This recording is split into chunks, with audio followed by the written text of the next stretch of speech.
जम्मू कश्मीर में सेना ने आतंकियों को मार गिराने के लिए बहुत बड़ा ऑपरेशन शुरू किया है। पहली बात तो यह है कि ब्रेकिंग न्यूज यह है कि 500 से 600 करीब पैरा एसएफ यानी कि पैरा स्पेशल फोर्सेस की डिप्लॉयमेंट वहां पे हो गई और वहां पे टोटल जो आतंकवादी हैं वो 50 से 55। कहने की बात यह है कि एक आतंकवादी के ऊपर आपने 10 पैरा एसएफ के बंदे डाले कि इनको हंट डाउन करो, कोई दिक्कत नहीं। और सिर्फ ये 500 पैरा कमांडोज ही डिप्लॉय नहीं किए गए, बल्कि इसके साथ साथ कितनी बटालियंस और कितनी ब्रिगेड भी वहां पर भेजी गई हैं और कितनी बड़ी डिप्लॉयमेंट है इस वक्त जम्मू में इंडिया की तरफ से। ये 4000 से ज्यादा कौन सी ब्रिगेड है मुझे नहीं पता, must be a brigade plus. इस बार घुसपैठ करने वाले आतंकियों के पास बहुत ही एडवांस वेपन हैं। इनमें अमेरिकी हथियार भी शामिल हैं जो उन्होंने तालिबान से हासिल किए हैं। कश्मीर में इंडिया ने मजीद अपने 500 जो स्पेशल कमांडो हैं, क्योंकि वहां पे आए दिन अटैक हो रहे थे, उन्होंने बोला कि हम अपनी सिक्योरिटी को टाइट करेंगे। अपने आप को उन्होंने बेहतर करने के लिए, सिक्योर करने के लिए वहां पे 500 स्पेशल कमांडो उन्होंने तैनात कर दिए हैं। भारत के जम्मू कश्मीर में टेररिज्म के जो वाकयात हैं वो काफ़ी बढ़ गए हैं।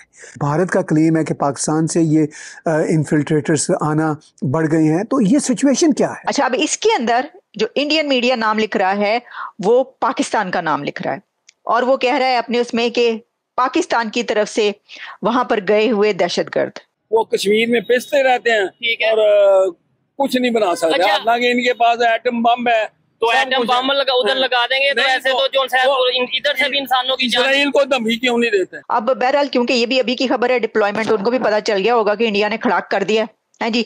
पाकिस्तान को पता चल गया होना इंडिया ने खड़ाक कर देता है। देखिए बात यह है कि Pakistan is watching all the time. Pakistan आपको बिल्कुल सीधी नजरों से देख रहा है। उन्होंने लिखा why not cross LOC, major Gaurav Arya ji ने। मैं कहा जी मेजर साहब की जानते हो तुझे, मेजर साहब चाह रहे हैं कि कुछ जंग शंग छिड़ जाए, क्या हो जाए, मतलब आप कह रहे हैं कि क्रॉस कर दें, बॉर्डर क्रॉस करके चले जाए, घुस जाए ना, घुस के मारेंगे, नहीं इस तरह ना करें।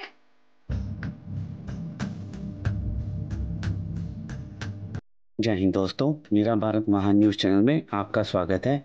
जैसा कि आप लोग जानते हैं, आजकल जम्मू कश्मीर के इलाके में फिर से पाकिस्तानियों द्वारा आतंकवादियों को भेजा जा रहा है और इसी के जवाब में भारत ने 500 स्पेशल फोर्स के पैरा कमांडोज़ को वहां पर तैनात कर दिया है।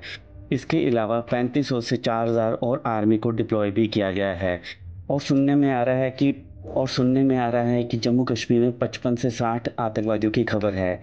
लेकिन इतने कम आतंकवादियों के लिए इतनी बड़ी फोर्सेस को भेजना, इसमें क्या राज है?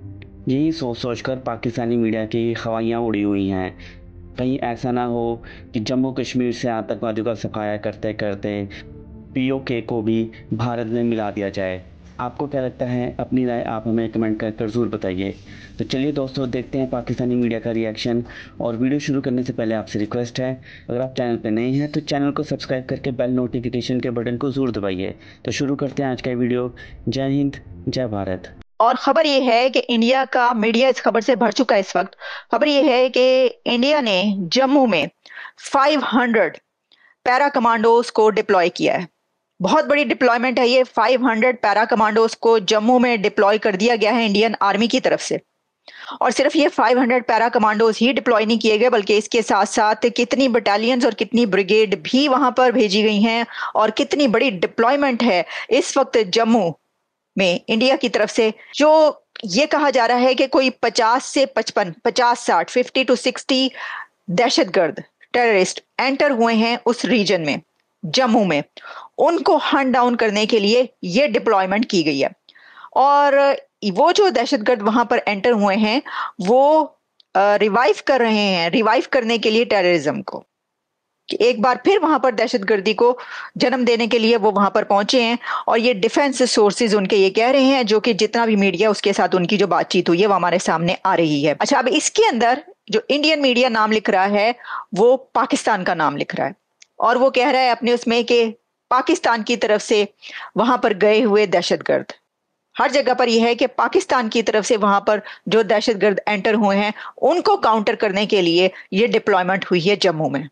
हर जगह पर ये चल रहा है। तो अब बहरहाल पाकिस्तान तो जाहिर है कि उसकी तरफ से मैं देख रही थी कि क्या कोई इसके अंदर जवाब है, कोई रिप्लाई दिया गया या इसके ऊपर क्या स्टैंड है, तो मुझे कोई ऐसा स्टैंड अभी तक कुछ नजर नहीं आया। अब बहरहाल क्योंकि ये भी अभी की खबर है डिप्लॉयमेंट, उनको भी पता चल गया होगा कि इंडिया ने खड़ाक कर दिया है जी। पाकिस्तान को पता चल गया होना, इंडिया ने खड़ाक कर देता है, तो इंडिया ने वहां पर अब डिप्लॉयमेंट कर दी है, तो वहां पे डिप्लॉयमेंट बहुत बढ़ गई है। इसमें मैं देख रही थी कि मेजर गौरव आर्या जी जो हैं वो, उन्होंने तो यहाँ तक लिखा कि वाई नॉट क्रॉस एलओसी, उन्होंने लिखा why not cross LOC, major Gaurav Arya ji ने। मैं कहा जी मेजर साहब की जानते हो तुझ, मेजर साहब चाह रहे हैं कि कुछ जंग शंग छिड़ जाए, क्या हो जाए, मतलब आप कह रहे हैं कि क्रॉस कर दें, बॉर्डर क्रॉस करके चले जाए, घुस जाए ना, घुस के मारेंगे, नहीं इस तरह ना करें। ये जो है ये सारी स्टेटमेंट्स चलती रही हैं बहुत ज्यादा, तो हुन तुसी इंज ना करो। तो ये हालात हैं, देखें ये, इसको मैं एक जरा थोड़ा टोन डाउन करके, ऑब्वियसली क्या करें कि भाई हालात ऐसे हैं तो आपको बता रहे हैं, लेकिन बड़े गंभीर सूरत हाल है ये। पाकिस्तान का नाम बार बार भारत लेता है और कहा जाता है कि जी पाकिस्तान सपोर्ट कर रहा है। हो भी सकता है पाकिस्तान सपोर्ट कर रहा हो, क्योंकि पाकिस्तान ने हमेशा से यही कहा है कि हम वहाँ पे जो कश्मीरी जो रहते हैं, जो नहीं चाहते कि वो भारत के साथ रहें, पाकिस्तान ने हमेशा कहा कि जी हम उनका सपोर्ट जारी रखेंगे। लेकिन सर ये भी कहा गया पाकिस्तान की तरफ से कि जी ये नॉन स्टेट एक्टर्स हैं, और अभी रिसेंटली जो अटैक हुआ उसके लिए कहा गया कि जो ग्रुप था जिसने जिम्मेदारी कबूल की है उसका नाम जो है कश्मीरी टाइगर बताया गया है, जो कश्मीर में ही रहते हैं, कश्मीरी टाइगर्स हैं। तो मेरा तो ये ख्याल है कि इन लोगों को अरेस्ट करना चाहिए, भारत की जो भी एजेंसीज हैं उनको, और उसके बाद उनसे पूछें कि जी आपको अगर कोई हथियार या पैसा या किसी भी तरह की मदद मिल रही है वो कहाँ से मिल रही है। अगर पाकिस्तान से मिल रही है तो बिल्कुल पाकिस्तान के सामने ये चीजें रखनी चाहिए, और बल्कि सारी दुनिया को दिखाना चाहिए कि पाकिस्तान ने ऐसा किया है। लेकिन बहुत मुमकिन ये भी है कि घर के अंदर भी कुछ लोग ऐसे होते हैं जो नुकसान पहुंचाते हैं या नुकसान पहुंचाना चाहते हैं। बाहर वाला जब तक कुछ नहीं कर सकता जब तक अंदर लोग मौजूद ना हो। कश्मीर का जो मैंने भी बताया है कि वहाँ पे इंडियन जो गवर्नमेंट है उन्होंने 500 के करीब जो उनके स्पेशल फोर्सेस के कमांडो हैं उन्हें वहाँ पे डिप्लॉय किया है। क्या कहना चाहेंगे इसके ऊपर? असल में हमारी कमजोरी है। क्या कमजोरी? क्योंकि हम हमारी जो फौज है ना पहले हमारी आवाम से लड़ रही है, पहले हमारे जनरल पहले आवाम से लड़ रही है ना, उनको फुर्सत नहीं है किसी और से लड़ने की। अच्छा। और पहले ये अपने को बंद कर रहे हैं, जो बोलने वाला है, जो बोल सकता है, जो पूरी दुनिया की आंखों में आंखें डाल के बात कर सकता है, इनको तो उन्होंने बंद कर दिया। ठीक है। और फलस्तीन के ऊपर जो बोल सकता था उसको भी बंद कर दिया। ठीक है। अब रह गए सारे कुत्ते बिल्ले। अच्छा। कुत्ते बिल्ले क्या बोलेंगे, वो तो पहले ही जो ना डॉलर खाते हैं। नहीं तो ये कश्मीर के लिए आए दिन हम सुनते हैं कि इधर से जाएंगे, मैं अपनी जान दे दूंगा। कुछ भी नहीं होगा। कौन लोग हैं? सुनो, कुछ भी नहीं होगा कश्मीर का, कुछ भी नहीं होगा। ये कुछ जब तक हमारे में कोई खैरतमंद बंदा नहीं है। ये जो कहते हैं ना जी हम जाएंगे, मुजाहिद हैं, ये हैं, वो सिर्फ चंदा लेने के लिए। अच्छा। वो चंदा लेके खाले इकट्ठी करके एक तरफ हो जाते हैं। अच्छा। सारा साल वो कश्मीर में पिसते रहते हैं और कुछ नहीं बना सकते। अच्छा। हालांकि इनके पास एटम बम है, तो एटम बम उधर लगा देंगे तो ऐसे तो जो इधर से भी इंसानों की जान। इजराइल को धमकी क्यों नहीं देते? ठीक हो गया।